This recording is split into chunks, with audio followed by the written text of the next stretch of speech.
Good morning. In this video, we are going to discuss about the topic light emitting diode. We can simply call it as LED.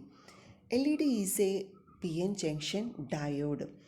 It allows the flow of current to pass only in one direction. And it is a PN junction diode which can emit light when activated. Activation means when we are given an external supply voltage in forward bias, it can emit light, but in reverse bias, it doesn't emit light, or the device may get damaged in when an LED is in reverse biased condition. And an LED can be constructed by the elements like gallium, phosphorus, arsenic, aluminium, selenium, zinc, by varying the quantity of these elements, LED can produce different colors. Different colors means different wavelength. And different colors are red, green, yellow, blue, violet, infrared, ultraviolet. All are possible by using the different materials. And in the figure, first shows the how an LED look like, and in second the symbol of an LED is given. We all know the positive terminal we called it as anode and the negative terminal we called it as cathode. Here two arrows are indicated, which means the light are emitted from the region. In addition to the PN junction diode, here two arrows are also represented, which means the light is emitted. The light emission are happening from the LEDs only. So in an LED, two terminal anode and a cathode. Anode terminal is larger than or longer than the negative terminal cathode. Next, construction of the LED. Here four layers are seen in the construction of an LED. In the lower portion, substrate, and above the substrate, three layers are deposited. The three layers are N region, active region, and P region. These three regions are simply the construction of a PN junction diode. In this, active regions are deposited in between the P region and N region. In N region, electrons are the majority carriers, and in P region, holes are the majority carriers. When we are giving an external supply voltage to this device, the electrons from the N region move towards the active region and the holes from the P region move towards the active regions. And in the active region, these charge carriers undergoes recombination. Due to recombination, some part of energy is released from the active region. Here the energy released is in the form of light. In the case of an ordinary PN junction diode, energy released is in the form of heat, but in the case of an LED, the energy released is in the form of a light. Due to recombination, light is emitted from the active region. When an LED is forward biased, free electrons from N-type semiconductor and holes from P-type semiconductor are pushed towards the active region. When these carriers recombine with opposite charge carriers, it can emit invisible or visible light. Here visible light means red, green, blue, like, and invisible light is infrared, ultraviolet rays are invisible light. Based upon the materials or the quantity of the materials, it emits visible or invisible light. Most of the charge carriers recombine at active region, and the most of the light are emitted by the active region. Next point is the working principle. Working principle of an LED is electroluminescence. We all know about the electroluminescence. Electroluminescence is an optical phenomena which can emit light in response to the electric field. Based upon the electroluminescence, an LED work. Once more, I repeat, electroluminescence is an optical phenomena which can emit light in response to electric field. When forward biased, electrons from the N-type material crosses the PN junction and recombine with the holes in the P-type material. These free electrons are in the conduction band, and it is at higher energy than the holes in the valence band. When this recombination take place, the recombining electrons release some energy in the form of light. In reverse bias, no light is produced by LED and the device may get damaged. This is the working principle of an LED. In this VI characteristics of an LED is shown.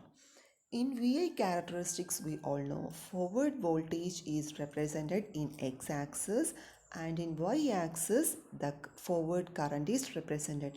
The forward current is in the range of milliampere range, and here around 7 characteristics are represented. All are the different colors: infrared, red, amber, yellow, green, blue and white LEDs characteristics are represented in this VI characteristics. Here when looking into these characteristics, we can see that the infrared characteristics has lower cut-in voltage than blue light emitting LED. And next one, red, then amber, yellow, green, blue, white.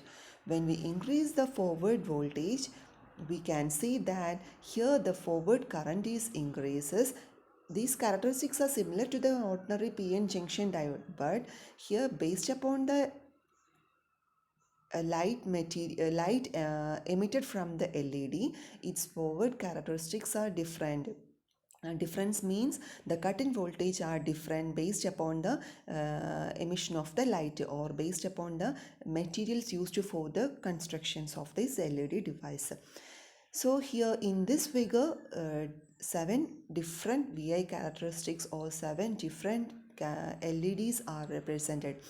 Here the cut-in voltages are varying, and when increasing the forward voltage, the amount of current increasing are also varying in small amount compared to others.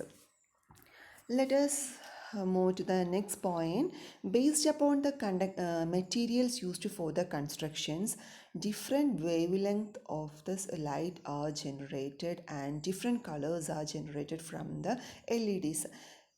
In first group, gallium arsenide and aluminum gallium arsenide, which can emit the wavelength of greater than 760 nanometer. Here all the wavelength are represented in nanometer range. Nanometer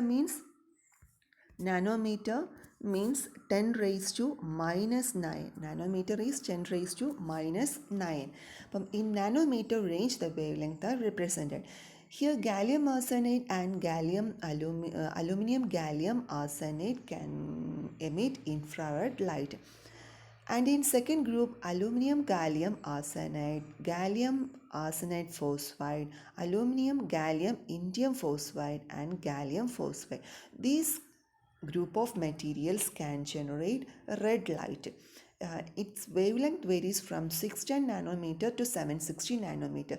In the third group, gallium arsenide phosphide, aluminum gallium indium phosphide and gallium phosphide, which can emit orange light, and its wavelength varies from 590 nanometer to 610 nanometer. In the fourth group, gallium arsenide phosphide, aluminum gallium indium phosphide and gallium phosphide. These group of materials can emit yellow light. Similarly, green, blue, violet, purple and ultraviolet are even possible based upon the group of the materials indicated in these tables. In blue, zinc selenide, indium gallium nitride, silicon carbide is used as a substrate, and silicon as substrate is also possible, which is under the development. It can emit light of wavelength 4x50 to 500 nanometer, and indium gallium nitride can generate violet color, dual blue or red LED, blue with red phosphorus or white with the purple plastic. This is a multiple type. Multiple type means which can emit purple color. In our market, multiple color LEDs are emitted from the LEDs. Here we are mentioning only about the single light emission, means the light, LEDs are emitting single color. In infrared, red, orange, yellow, green, blue, violet, purple, all these type of LEDs are emitting single color. But in our market today we have different multicolors are available. Multicolor emitting LEDs are available. Next one is the advantages of an LED. Advantages of LED: very low voltage and current are required for the working of an LED. And very low voltage and current are required for forward biasing or active for the activation of an LED. The total output power will be less than 150 milliwatt. 150 milliwatt means 10 raised to minus 3. 150 into 10 raised to minus 3 watt. The voltage range of these LED are 1 to 2 volt. The voltage range of an LED is voltage range for an LED is 1 to 2 volt. Even this low voltage it can work. And the current for an LED is 5 to 20 milliampere. 5 to 20 milliampere. In this low current rating it can work. The total output power will be less than 150 milliwatt, and the response time is very less. About 10 nanosecond time is required for as its response time. The response time is very less, about 10 nanosecond. It has small size and light weight. The lifespan of an LED is more than 20 years. These are the advantages of an LED. Next, disadvantages of an LED. An LED has a slight excess of voltage or current can damage the device. It has wider bandwidth compared to laser. What is a laser? Laser means light amplification stimulated emission radiation, which is a optical source like LED. LED is an optical source. Why we call the LED as an optical source? Because it can emit light. Similarly, laser is also an optical source which can emit light, but the constructions, properties, characteristics all are different compared to LED. But a laser is also a optical source. Compared to laser, LED has wider bandwidth. The light emitting from the laser is very narrow. The temperature depends on the radiant output power, and wavelength is the next disadvantage of an LED. Based upon the amount of power radiated and based upon the wavelength of the light emitted, the temperature varies. These are the disadvantages of LEDs. Here in this video, we discuss about basic construction, basic properties, what is an LED, its working principle, and VI characteristics of LEDs are studied, and based upon the group of materials, different colors are emitted from the LEDs, and next advantages and disadvantages. All these things are discussed in this video. Okay, thank you.